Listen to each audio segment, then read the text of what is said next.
The feed bill is the #1 reason so many people eventually give up raising chickens. Let's be honest about that from the start. You begin with a dozen sweet, fluffy chicks. You buy one 50-pound bag of layer pellets, then another, and then another. Before long, those backyard eggs you were once so proud of start feeling more expensive than anything you could buy at the store. But it does not have to be that way.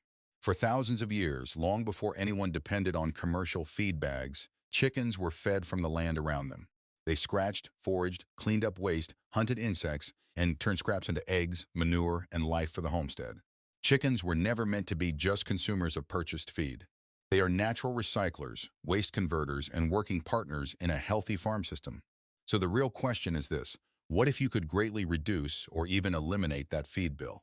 What if your flock could eat every day from systems you build once, then simply maintain season after season? Today we are going to break down the idea that chickens must depend entirely on commercial feed.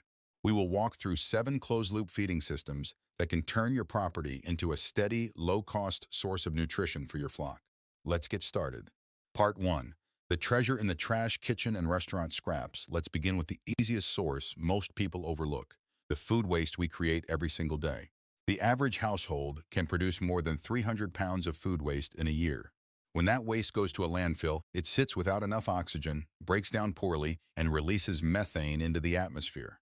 But for chickens, much of that material can become valuable nutrition.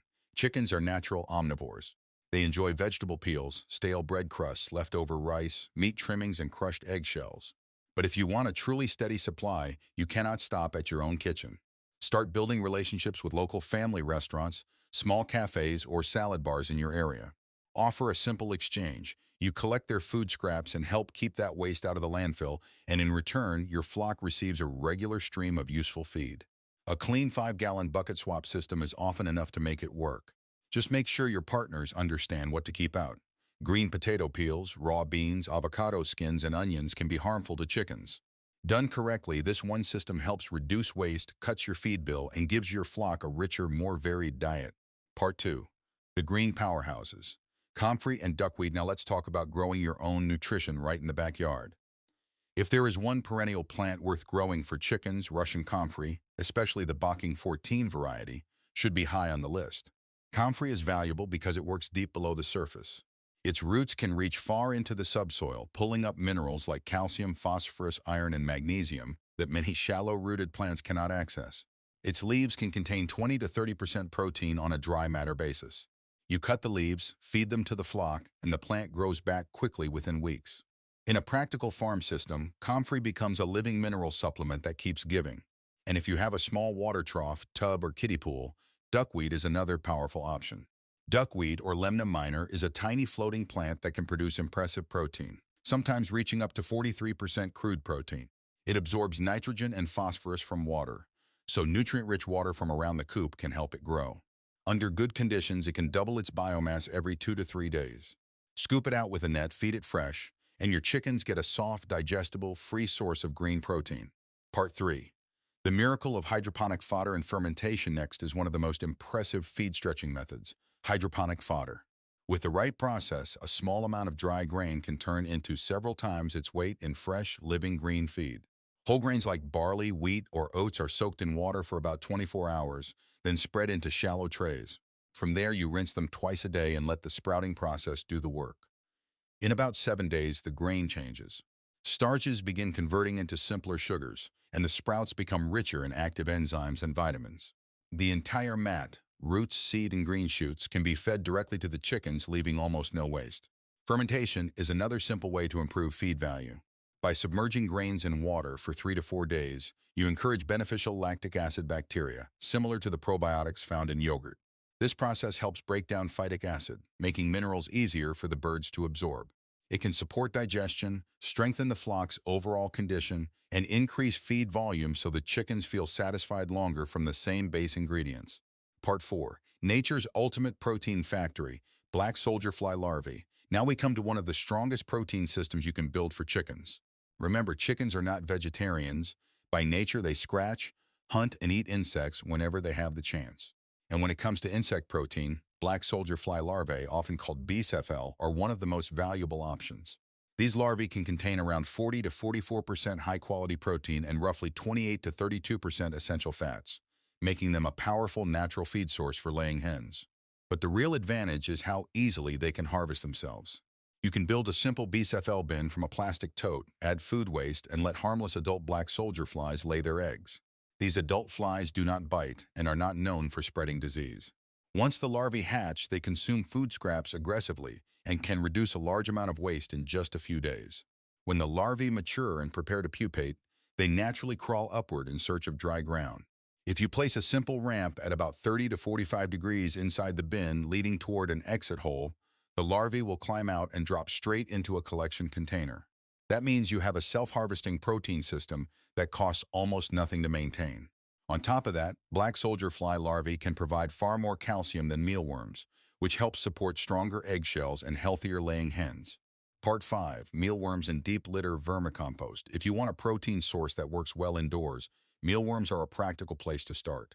A simple plastic storage drawer can become a small mealworm farm. Fill it with wheat bran, give them a slice of carrot for moisture, and begin with a small starter culture. With patience, that starter group can multiply into thousands of mealworms over the next few months.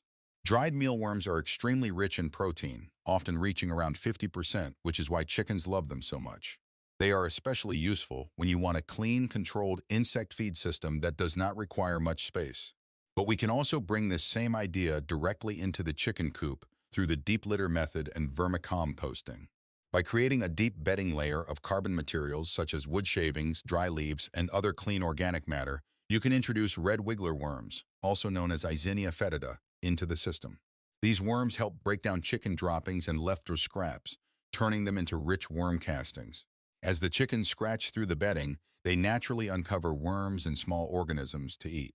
This creates a steady protein snack right under their feet. Done correctly, deep litter helps keep the coop aerated, reduces odor, improves bedding quality, and turns the floor of the coop into a living, working system instead of just dirty waste. Part 6. The Compost Engine, the chicken tractor on steroids. Now we reach one of the most powerful ideas in regenerative poultry keeping, letting chickens do farm work while feeding themselves at the same time. This is the active composting system, often called the chicken tractor on steroids. Instead of relying only on purchased feed, you build large compost piles inside or near the chicken run using dry carbon materials, animal manure, and food scraps. Chickens are naturally driven to scratch, peck, dig, and spread that pile apart. They are not just making a mess. They are doing the work they were designed to do. Inside those compost piles, they search for sprouted weed seeds, fungal growth, insects, worms, and other small organisms that thrive in warm, active compost. The heat, moisture, and organic matter create a living buffet, and the chickens turn that pile again and again while looking for food. This is not just an idea on paper. At Vermont Compost Company, Carl Hammer has kept a flock of up to 4,400 laying hens for more than 2 decades using no purchased grain. The birds forage their diet from compost windrows, while producing eggs and helping convert waste into valuable fertilizer. That changes the whole financial model. Instead of paying only for feed, the system can take in waste, produce eggs, and create compost with market value. When managed well, it becomes a true engine of abundance.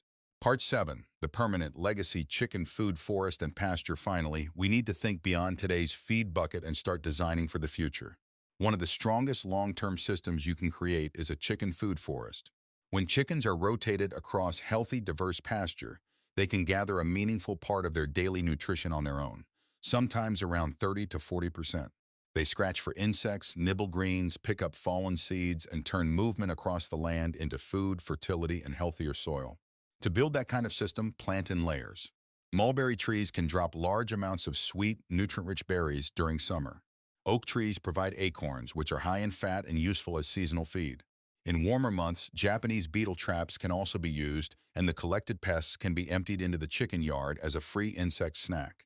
And if your chickens live in a confined run, grazing boxes are a simple solution. Build a wooden frame, plant clover and alfalfa inside, and cover the top with hardware cloth. The chickens can peck the fresh shoots as they grow through the wire, but they cannot destroy the roots. That gives your flock a steady, protected salad bar that keeps coming back again and again. Conclusion: free chicken feed is not just a clever trick or an unrealistic dream. It is a living system built from biology, observation, and smart farm design. When you stack these systems together, kitchen scraps, deep-rooted comfrey, fast-growing duckweed, hydroponic fodder, self-harvesting black soldier fly larvae, active compost systems, and perennial food forests. You begin to step away from total dependence on commercial feed. Your homestead starts becoming a closed-loop ecosystem, where waste is no longer waste, and every part has a job. Food scraps become eggs, bedding becomes compost, insects become protein. Trees, pasture, water plants, and soil life all begin working together. That is how you save money, improve your soil, and raise a stronger, healthier, more active flock. So the real question is simple. Which of these 7 systems will you start building first? Share your answer in the comments. If this helped you see chicken keeping in a new way, like the video, subscribe to Farmyard Care, and share it with another chicken keeper who wants a more sustainable farm. Until next time, keep observing, keep building, and take care of your farmyard.